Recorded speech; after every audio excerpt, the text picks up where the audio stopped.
All right, good evening and welcome to the Natural Resources Can't hear Agriculture you. Space Committee. Can you hear me? And Natural Resources Agriculture and Open Spaces Subcommittee. We're going to get started. We should have a pretty good schedule. Should be able to get through a lot of this stuff. Especially some of the stuff that we had to skip over last week. We're going to go ahead and get started with Delegate Terrasa's bill, HB 327, the veterinarian services. I understand that amendments were submitted.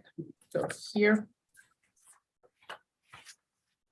is Kristen. Yeah, do you want me to bring the reprint up on the screen? Yes, ma'am. You should already have sharing capabilities. I do. Problem is, I'm not sure. Let me make sure I have it up. Okay. And we did get an additional amendment today. So what was sent out last week changed a little bit.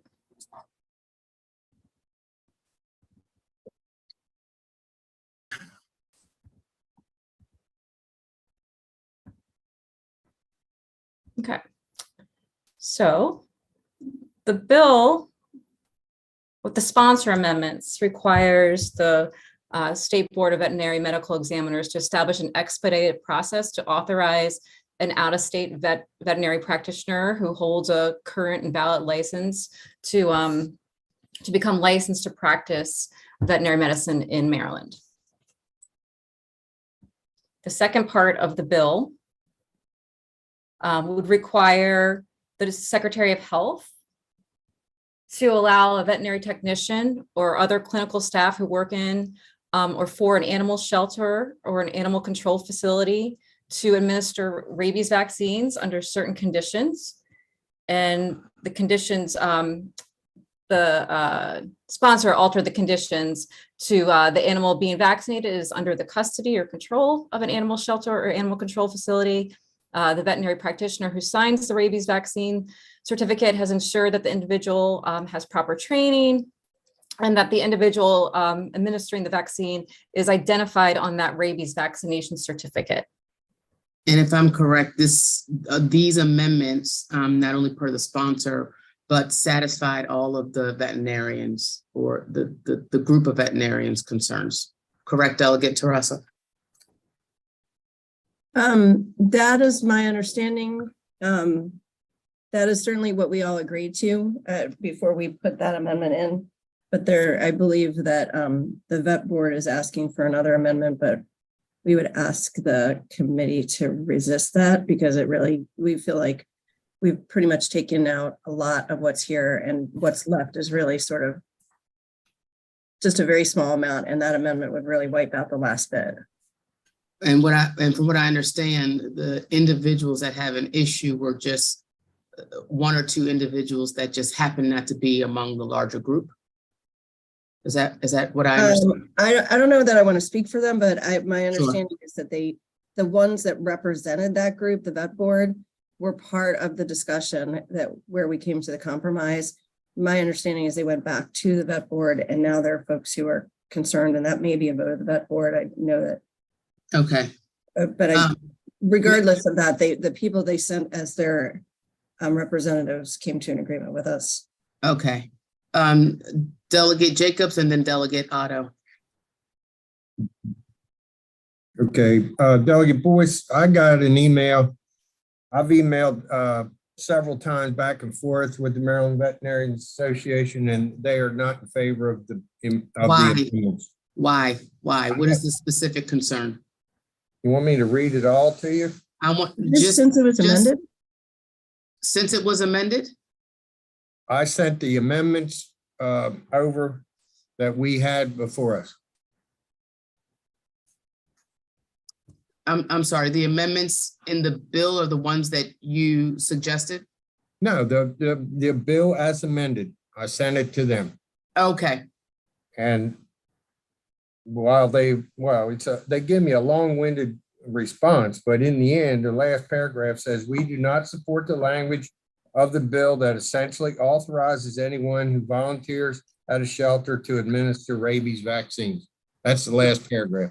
Yeah, I guess I'm having a little difficulty understanding why they have an issue with it, because it still has to be under their certification and they still have to, if I'm reading this correctly, it has to be under their custody or control. So, I mean, Well, this whole lengthy response talks about that. I could read the whole thing to you, or I could send it to you, but I was in contact as late as 4 o'clock this afternoon. and it And- gives and- the board it says it gives the board to establish the expedited process. So, Is this on the piece about the rabies vaccination, though? There's two parts to the bill. And it sounds like the issue is about the rabies vaccination. yeah. But it's, Chairwoman Boyce, I believe that's the only thing that is pretty much left of the bill. The only other thing is an expedited way to get cert for out-of-state vets Right. to be, and that was something they were working on anyway. So Yeah. really, the only thing left is, I don't understand that because we worked with their Yeah. lobbyists and she told us that they were fine with the amendment. yeah, it looks like it says the vaccine, originally the rabies vaccine is administered in accordance with applicable protocol for licensed veterinarians was struck. And then it changed it to being under the custody or control of an animal shelter or animal control facility. Well, I sent the bill as amended to the president Okay. of the MDVMS, and his response to me at, let's see, what time is it? Okay. Well, it's close to 4 o'clock. Was a long-winded response, but they're still opposed to the bill as that's done. So just want to let That's a you. shame. That's a shame. Delegate Otto and then Delegate Ruth. My question's very similar. My concerns are the same. I'm fine with the expedited licensing of a licensed vet in another state. I think that's practical and purposeful, and we should do more of that. But it looks like we're trying to create a tree expert licensee out of the veterinarians for the veterinarian aides. You remember, that's another bill, but you That's- remember that. yes. That's a little later. I hear you. Thank you, Delegate Otto. Delegate Ruth. Thank you, Madam Chair. And I just wanted to clarify, it's not that anyone can administer a rabies vaccine. It's still, they have to be a veterinary tech or clinical staff, and they have to be properly trained by the veterinarian who is in charge. Is that correct? That's my understanding. Kristen? That's correct. And I mean, pharmacists for human administer vaccines all the time. So I guess to me, it just seems like the same kind of thing. And we're not just giving authorization to just anybody. It's a medical personnel, and they have to be properly trained. Thanks. Thank you. Delegate Tarasa, Delegate Stein.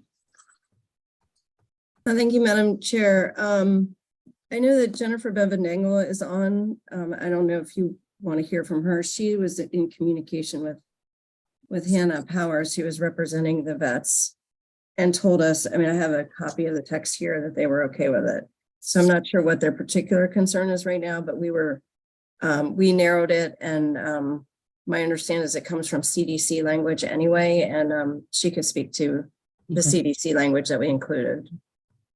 I'm not sure it's necessary, but I'm going to let Delegate Stein go, and then if it comes up again, we'll ask Jennifer to speak on it.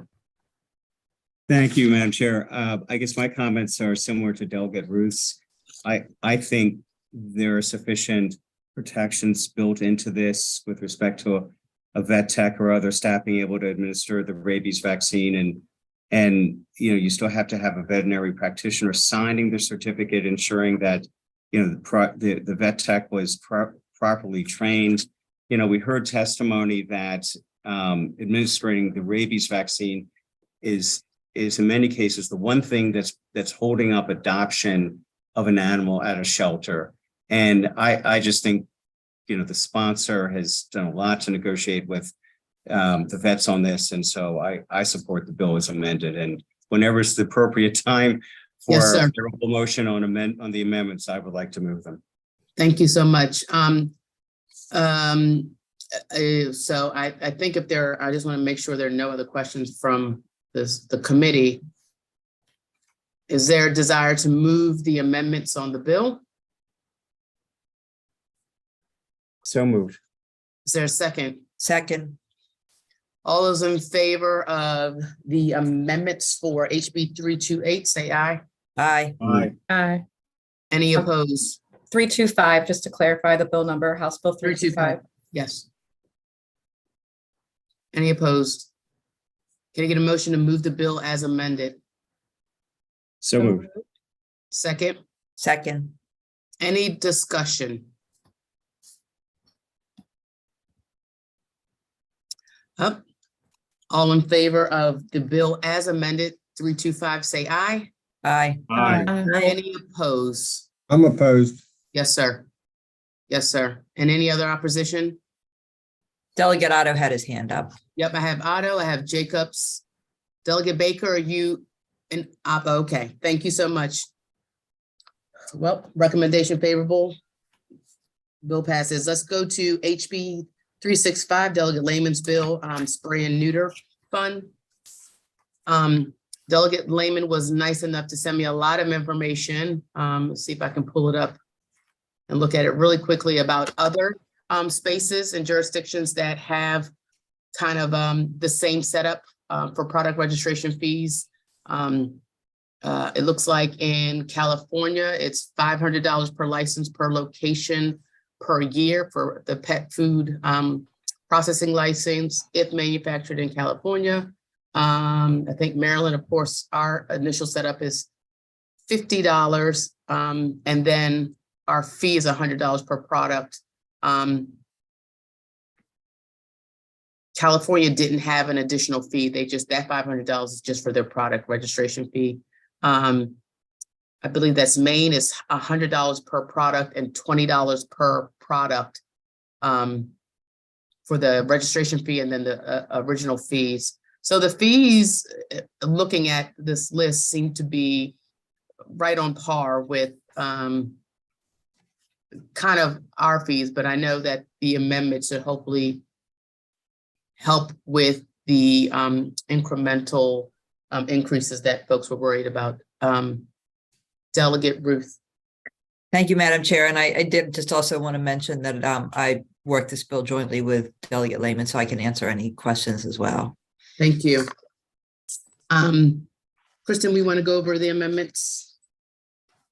Sure.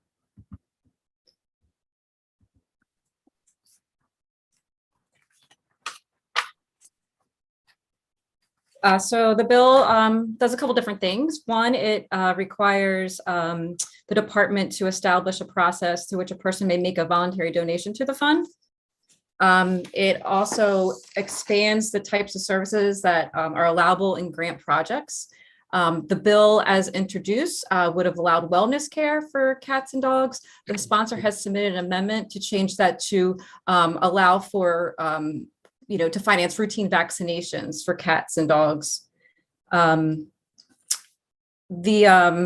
bill establishes priorities for the grant funding, and the sponsor submitted amendments instead of establishing a priority that it would require the department to give additional consideration for grants for proposals that will provide eligible services through the use of mobile clinics that serve multiple jurisdictions and serve previously unserved areas.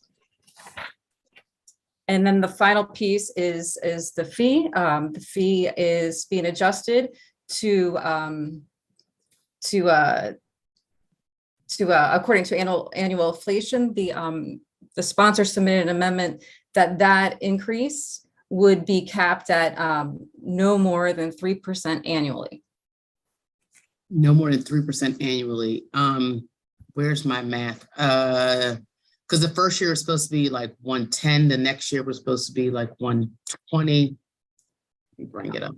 Yeah, I'm not, Madam yeah, Chair, Yes, yes, ma'am. I believe the cap would be after the 3-year phase-in period.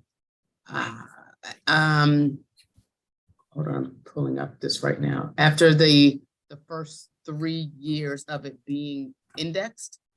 Well, so the 3-year phase-in period is to raise it by the amount of inflation over the last 10 years since it was first enacted. And I don't believe the cap applies there. I think the way it was written, it's going forward when it's indexed to inflation. We don't want there to be, an excessive fee raise if there's a high inflation year as there was, last year. So this would be beginning 2027, I believe so. 2028. I believe so. Me. I mean, the question is does this help with certain concerns about the inflation, but also does it, because it brings in a good amount of money for the fund is, hold on, I'm looking at the bill. Delegate Jacobs, and then go ahead, Delegate Jacobs. Well, first of all, I got a bit of a problem with the expansion of services. I think we worked hard 10 years ago, whenever it was when we first passed the spay and neuter fund to find a pathway to pass the spay and neuter program. Now we're expanding down the road of routine vaccinations and wellness, and God knows what that's going to cost. But to go to $145 over a short period of time, I know that the manufacturers had issues with this. And I think what you're going to have happen is that the companies are going to provide less choices in Maryland, and you're going to end up with the same money that you started with right now by trying to get, I think you're getting too greedy with this, in my opinion. By this expansion, we had a good thing going with the spay and neuter program, and from my conversations with the Department of Ag, they were able to meet their obligations on the spay and neuter fund. So I don't agree with this expansion, nor the cost. I think we're going to end up with less choices in Maryland is what's going to happen, because the manufacturers had a real issue with this price of $145. Okay, I mean, we're still going to discuss this bill. I don't think we're going to probably move it out to today because we have to check on some costs still. But Delegate Otto and then Delegate Ruth. Thank you, Madam Chairman. Delegate Jacobs expressed similar concerns that I have. I would probably consider going to 110 for the fee, but I don't think we need to do that. But the expansion is a great concern to me. And I think setting up the voluntary contributions, that would be a good thing. But certainly that index to inflation is a problem. And my question is, if it's deflation, does the fee come down? When is there deflation? When is there deflation? I think we're going to find it. The reason why the fees are increasing to begin with is because the program has been managed under the same somewhat budget for the last, almost decade. And just like everything else, inflation has gone up, costs are more. And so the program is in some cases meeting its demand, but not meeting its demand because it can't do all the work that it needs to do or through its intended work. So Delegate Ruth. Thank you, Madam Chair. So first of all, I just did want to clarify that the wellness is gone out of it. The only thing that's still in there is routine vaccinations. And my understanding is that those are being administered anyway, in many cases, and they're not being compensated for administering those vaccinations when they get the animal in for spay and neuter. But if the vaccinations are the sticking point, we can certainly discuss, taking that out. But that the reason for the fee increase is not because of the vaccinations. The reason for the fee increase is because costs have gone up for these people who are performing the spay and neuter. Respectfully, I mean, no disrespect for the Department of Agriculture, but the report that they issued in response to our requirement last year in the law does not delve. We had really hoped that they would do substantial research. They did not. There are needs that are not being met. And so respectfully, I don't believe that it's true that needs are not being met, because I've talked to providers who are paying out of their own pocket for things. Thank you. Thank you. So it sounds like Delegate Jacob and Otto, that really the expanded services provision should be meet your satisfactory, because it doesn't expand any services. Well, I got an issue with the increase to $145. I think that's going to be a problem. It's not $145, Delegate Jacobs. It eventually gets there over 3 or 4 years. Right, but what it also says with either in FY27, which is potentially at 139, or FY2028, 142, that the fee then becomes capped at 3% per year. So We can fine tune those numbers if you like, but they're still, I mean, if you're saying they're you still will ratcheting up to a point where I don't agree with them. And we've done good work with the spay and neuter fund. I just hate to see it get muddied up like this. That's Well, all I would say. That's great. I guess we should ask the question, how do we increase the funds so that they can continue to do the work? So Delegate Baker. Yes, can you hear me? Yes, sir. Do we have any information on the fund balance, what the fund balance has been for the last 5 years? Because I would think if they're selling more product than ever, the fund balance should be growing along with that. So if you want to grow the fund balance, you figure out a way to sell more food. And to me, to sell more food, you cut the price. But that's just my philosophy. I do have an issue with the fee increases.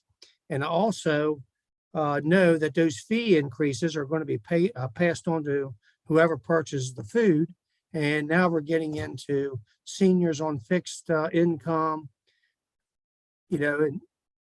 and again, I don't know what the price range of the food is, but I just know it's going to be another burden on those that can't afford. I hear you. As somebody I would like to see the volume. fees are already up.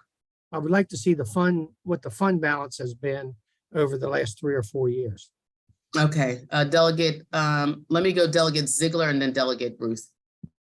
Thank you, Madam Chair. I just wanted to make the point that as they're paying into this fund, pet food companies are also helping to create customers in the sense of adoptable pets. So, and to your point, Madam Chair, yes, dog food fees, I can tell you from personal experience, have already gone up. Yep, Delegate Ruth. Thank you, Madam Chair. And in regards to the fund balance, and I think Jennifer Bevan-Dangle can probably answer this better, but it's my understanding that it's used in full every year. There's not money carried over year to year. Whatever is brought in is divided up and given out in these grants. And I also did want to clarify that the fee is not per sales of food.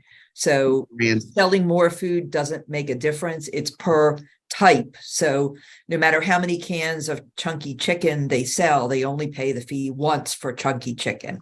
And so Jennifer, can I ask Jennifer to clarify on the balance? Yes.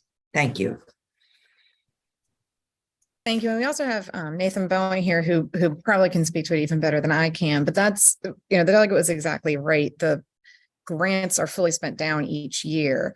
And I do know from the testimony that the subcommittee and the committee received the advocates came in and showed how their costs are skyrocketing far above the 3% a year contemplated as a cap in this bill. So the problem is not that the amount of funding hasn't sort of been consistently coming in on an annual basis, but we don't tend to see a huge increase in lines of food marketed. So it's not a market where we're going to suddenly see a huge insurgence of new licensing fees into the pot.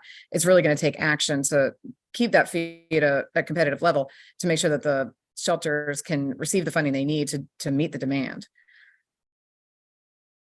Thank you.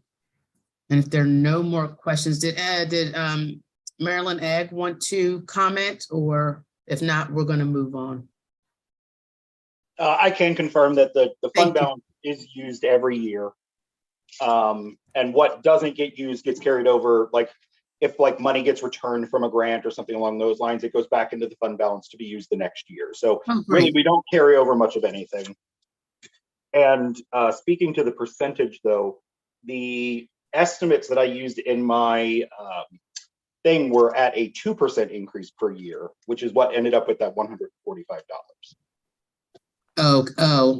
By 2028 or whatever that is. By the next sunset. Okay. So, okay. Yes, Delegate Baker is the last question, then we're going to move to the Okay, next. so how do I find out what the fund balance has been over the last 3 or 4 years? The program typically brings in somewhere between $850,000 and $1 million. And that's been consistent over the last 3 years? Over the last 3 years, yes.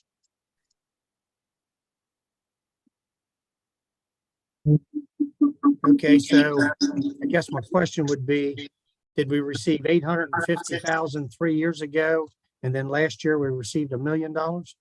I'd just like to see the numbers in respective to the years Is that for Nathan? the amounts.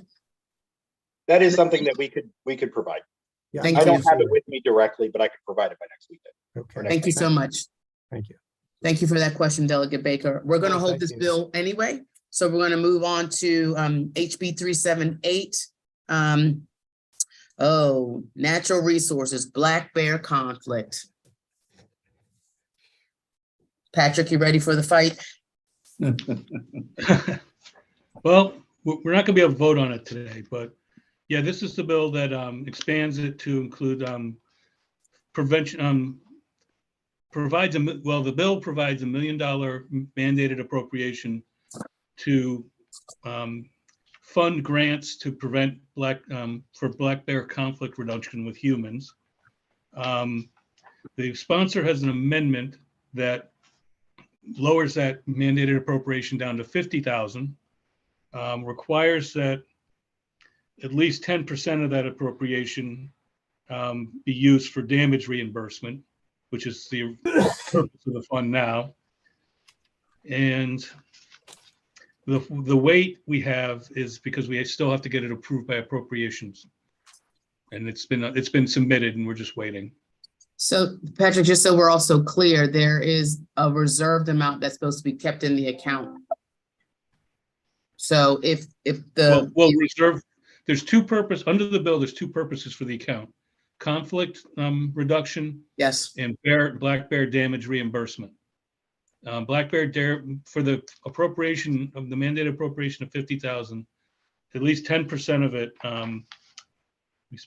at least 10% of it is supposed to be earmarked for damage reimbursement. Okay, I just want to quickly check something.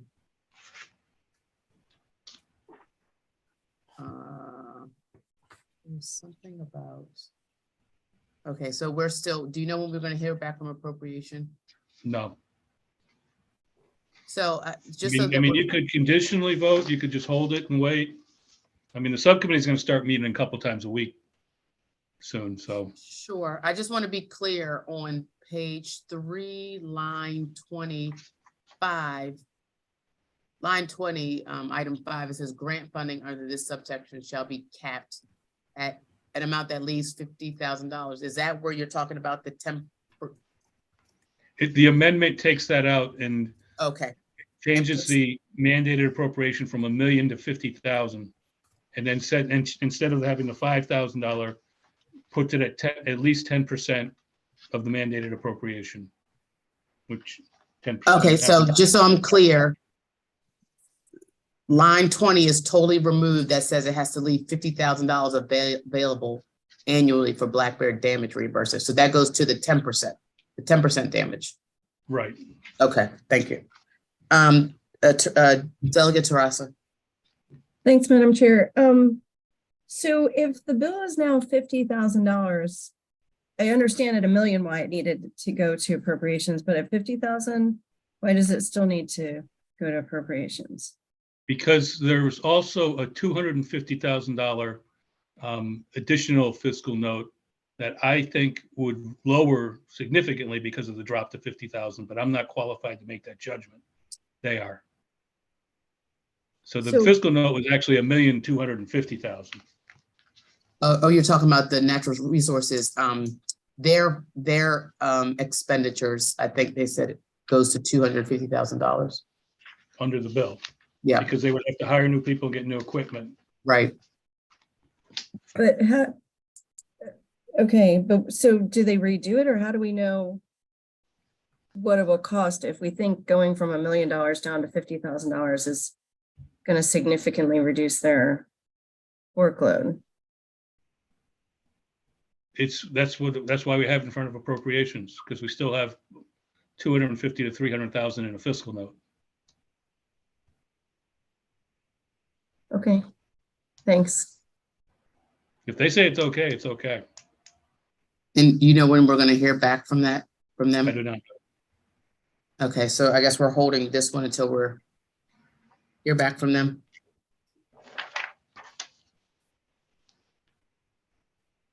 Is there any other questions or discussion or clarifications about this particular bill? Can I ask, can we conditionally vote on these if we're waiting on appropriations? Good. So Patrick, just so that I'm clear, we can conditionally vote on this, but if it comes back that 250 is a problem. Do we just have to amend it? This is subcommittee is much less formal than full committee. I know, but it's still, you know. However you want to handle it, it's up to you. Okay. Delegate, someone had, Delegate Baker. Farm Bureau amendments. Were they accepted? Well, that would be next to talk about. First, the first one's moot. It has to move the 50,000 up to 75,000. Okay. And then the second one was to remove the floor, because under current law and the bill, there are ranges as to where the Black Bear Damage Reimbursement Fund can the amounts that can be in. Let me try to find them for you here. Yeah, so it removed the $500 if I'm correct.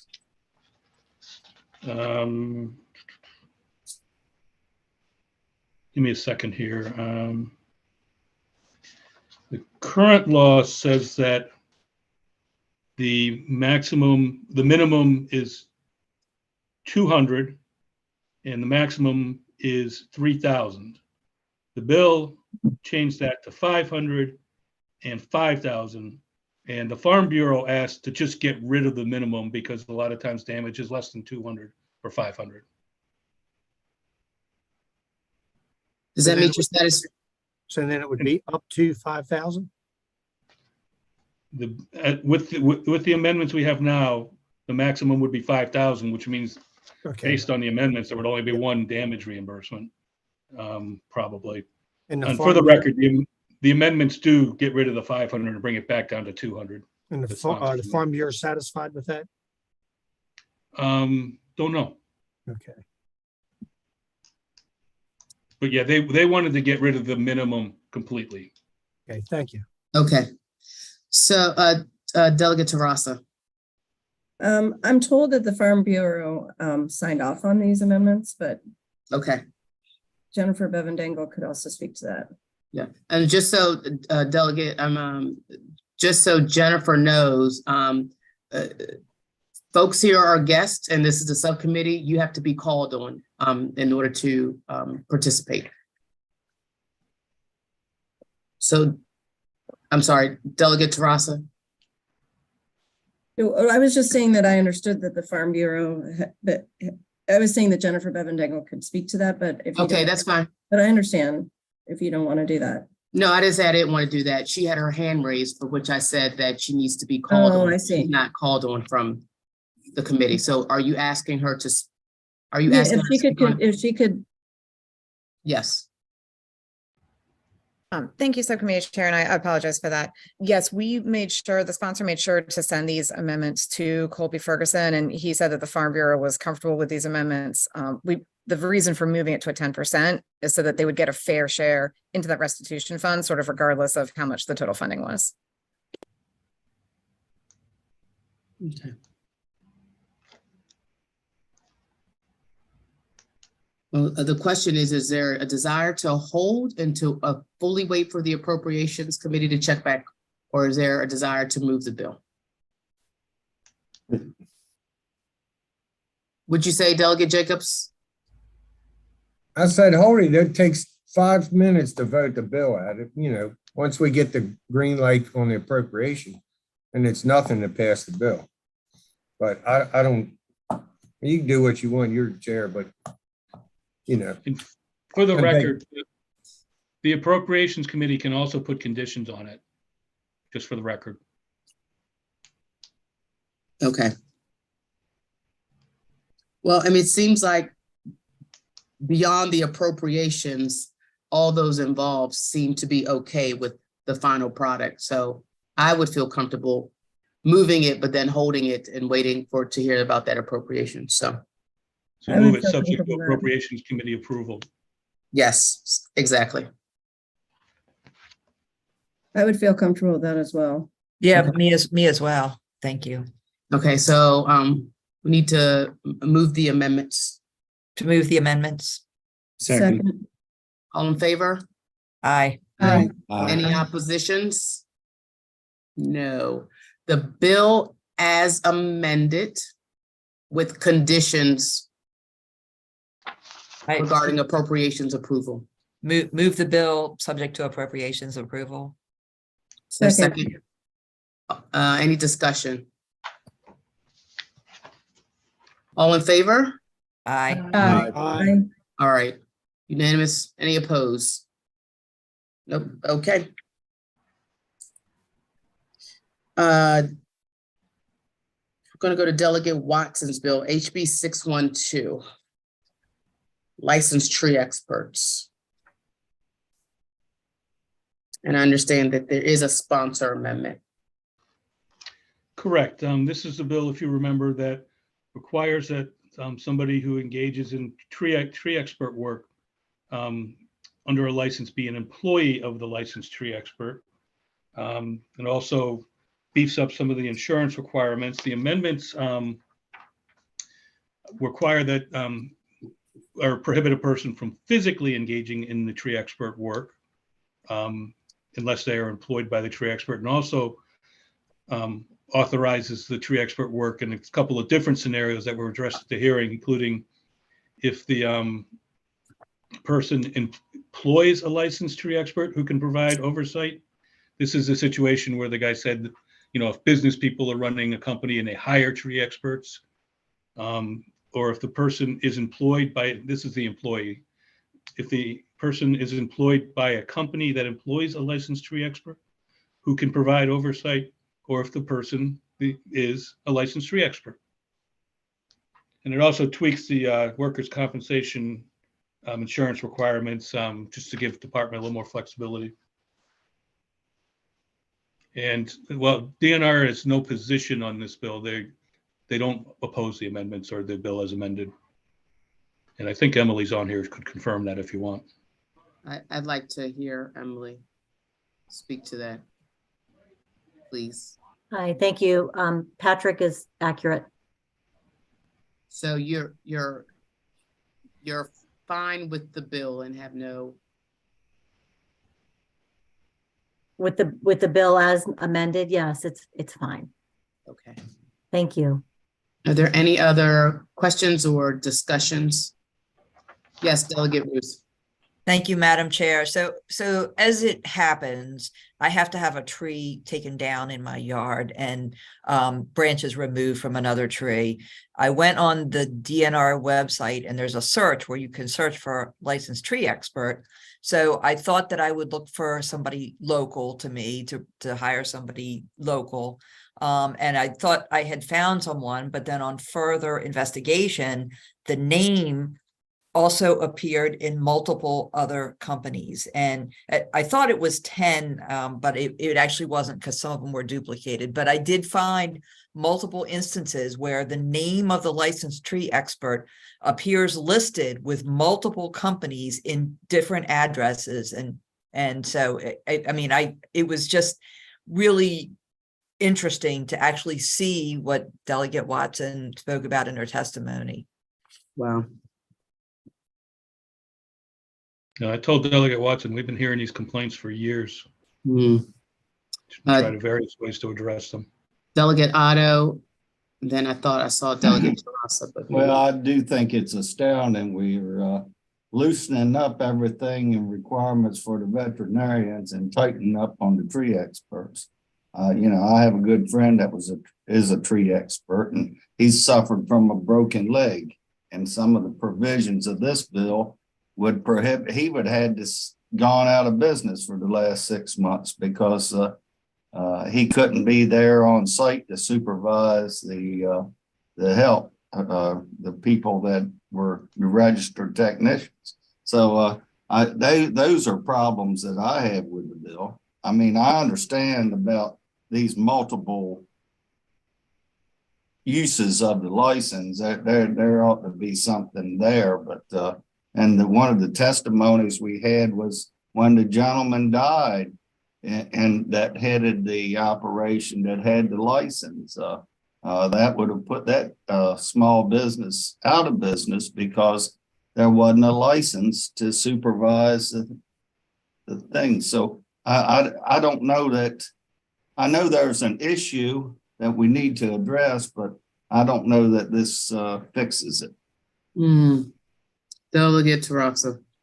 Thank you, Madam Chair. So I agree it's something we need to fix. I think I'm agreeing with Delegate Otto, although I do think this bill could be the right bill, but is there a phase-in of any sort? Do we know how many businesses are being put out of business who have operated in good faith under this and now will not be able to operate? I guess that's my only concern.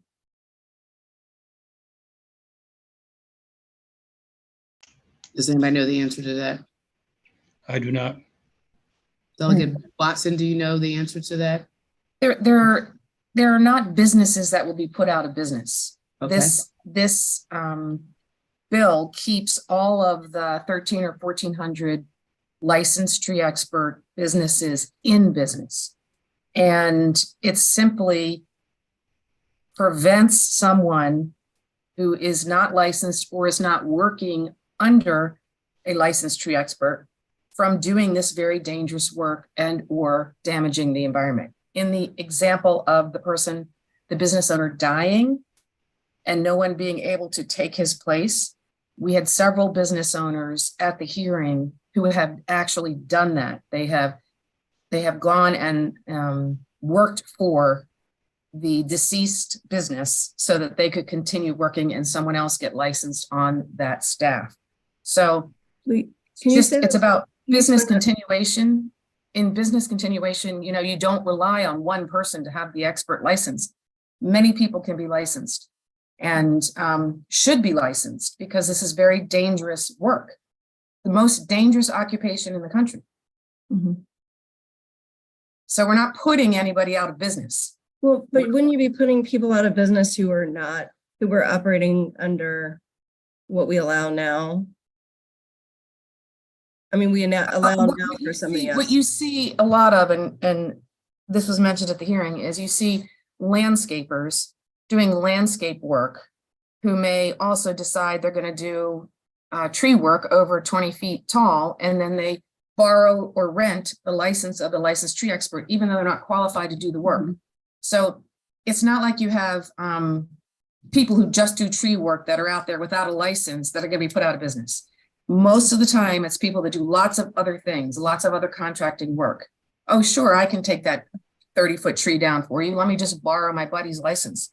That's the kind of thing we're talking about. So you really have to be concerned about the environment and the safety of workers and people whose trees are coming down on their property. And I think the testimony, the written testimony, which you had multiple dozens of people in the business support this bill, speaks for itself.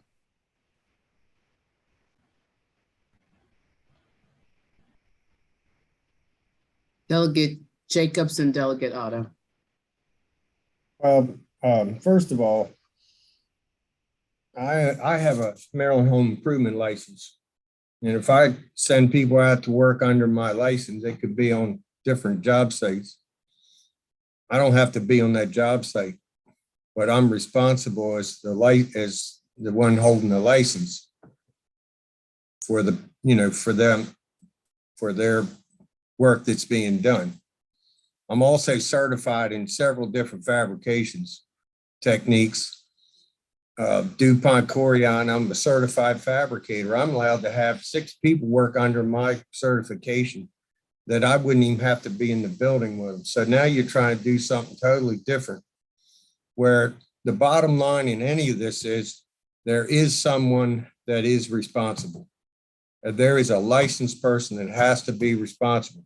But being on the job, I don't agree with, because there are many occupations in this state where that's not true. Delegate Otto. Thank you. I just wanted to clarify, my friend that's the tree expert didn't break his leg on the job. That was another incident. It wasn't cutting trees. Delegate Ruth.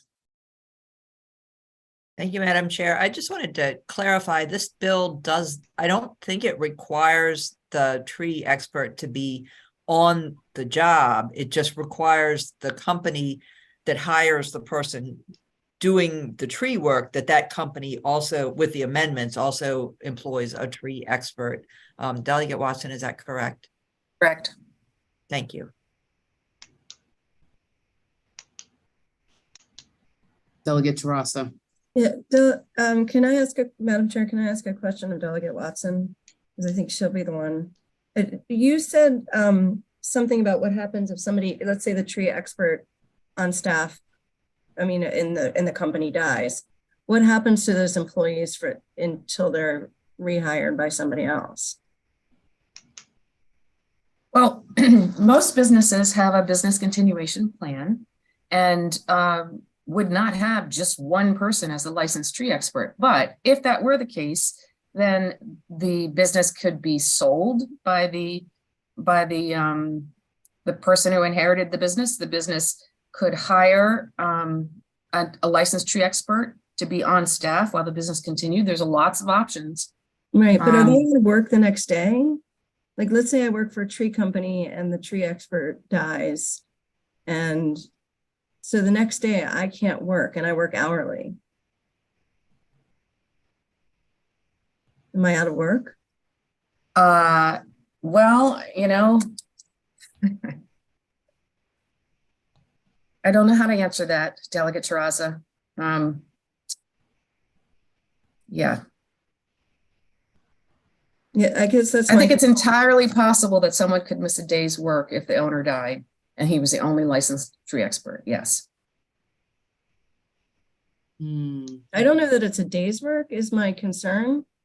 Like, I'm worried about, the people that I see all the time working on the trees in my neighborhood. So if the licensed tree expert, and I agree, this is a dangerous profession and we need to have that license, but maybe there needs to be something to cover that gap if the licensed tree expert dies, because a lot of these people are living paycheck to paycheck. Okay. Thank you. Delegate Scott. Thank you, Madam Chair. Just to follow up on the issue of not requiring someone to be on site, the licensed tree expert to be on site, because the amended language says that the licensed tree expert who has to provide or who can provide oversight. So I guess we're saying that's not being interpreted to mean oversight at the job site. Is that right? That's correct. Right. Okay. Thank you.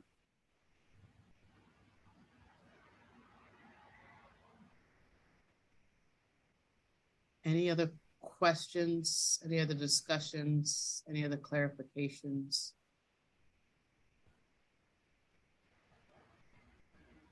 Silence. Okay, why don't we hold this bill till next week? Let's read over it, read over the amendments, read through the bill, and then next week, hopefully we can have a little more discussion and potentially vote the amendments and the bill. Thank you. You're quite welcome, Delegate. Thank you. All right, we're gonna go to HB 683, Delegate Morgan's apprentice hunting license. Okay, this bill's pretty simple. It allows somebody who has held an apprentice hunting license, who is under 17, to get another season, another hunting season, to get another apprentice hunting license. Current law says you can only get an apprentice hunting license once. Policy behind it is to, get more time in the field for the youngsters. If they have 1 year and, don't get a real hunting license or don't take the hunting safety course, then, they might lose them. That's the idea. So yeah, if you're under 17, you can get multiple apprentice hunting licenses. And you do have to still take the online course that you took originally until you get the regular hunting license. Delegate Terrassa. You're on mute. Thank you. So when somebody's under an apprentice license, does that mean somebody has to be with them? What does that mean to be under an apprentice license? Because theoretically, it sounds great if they're getting more training or more, more supervision. I just don't know what that means. Well, they have to have someone with them unless they take the hunter safety course. What is it called? Certificate of Competency in Firearms and Hunter Safety. If they've taken that, then they can hunt without supervision. So what is the, isn't that what you said they have to take every year? Or is that a different course? That's a different course. That's the online course. The one that would allow them to hunt by themselves? No, the one that would allow them to be an apprentice. Oh, the other one is an in-person Yes, safety so. course of some sort, or? I believe so. Okay. So the quick narrative, it just says that this authorized DNR to issue an apprentice hunting license to a person younger than 17 who has previously issued an apprentice license.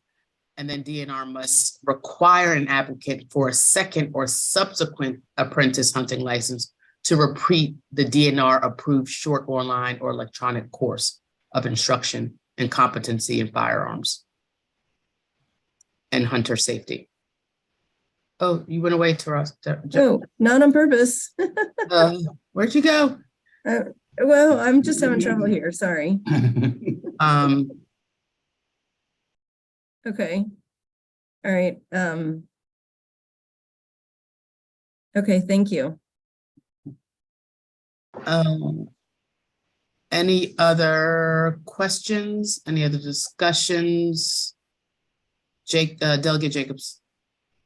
There was no opposition during the hearing. I'd like to move the bill. Second. Bill, move a second. All in favor? Oppositions? That's me. Yep. Okay. One opposition. And I just generally oppose hunting bills. That's fine. Yeah. You have a right to your prerogative. Okay. And then the last bill is HB 696. Oh, me and numbers today. 696. Delegate Addison's bill, Black Bass Conservation Fund.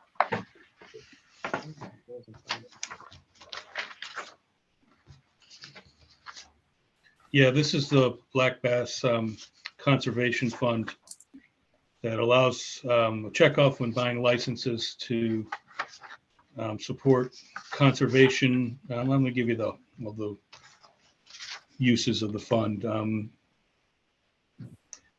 Purchase an angler's or a coastal sport fishing license through the Ectona system to make a voluntary monetary donation. And the fund can be used to stock black bass, enhance aquatic habitats for black bass, support responsible black bass tournaments, and support scientific research related to black bass conservation.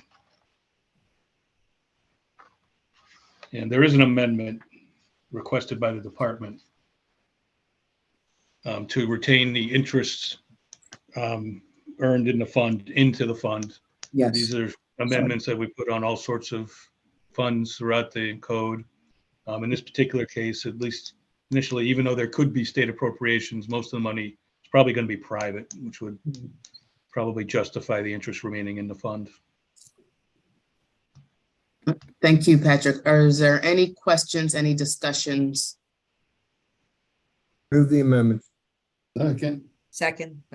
Second, thank you. All in favor of the amendments? Aye. Aye. Any oppositions? No oppositions. The bill as amended? So move. Second. Thank you. All in favor of the bill as amended? Aye. Aye. Any opposition? There you go. Well done, Delegate Addison. Thank you. We passed two freshman bills today. That's very good. right. So just a recap, we are holding Delegate Lehman's Bill 365 until next week. We've passed conditionally HB 378, but waiting for appropriations, and we're holding Delegate Watson Bill 612. We passed the Delegate Terrace's bill, Delegate Morgan's bill, and Delegate Addison's bill. I do want to say I have been asked about opportunities to be the floor lead, and I think it is important. You should sweat like I sweat. It is a lot of work, but it is worth it. And so I am going to be giving bills to folks. Please note, I will not give you your own bill. I think personally, you do better when you defend someone else's bill. I think personally, I feel like I'm lazy if I have to defend my own bill because I think I know it all.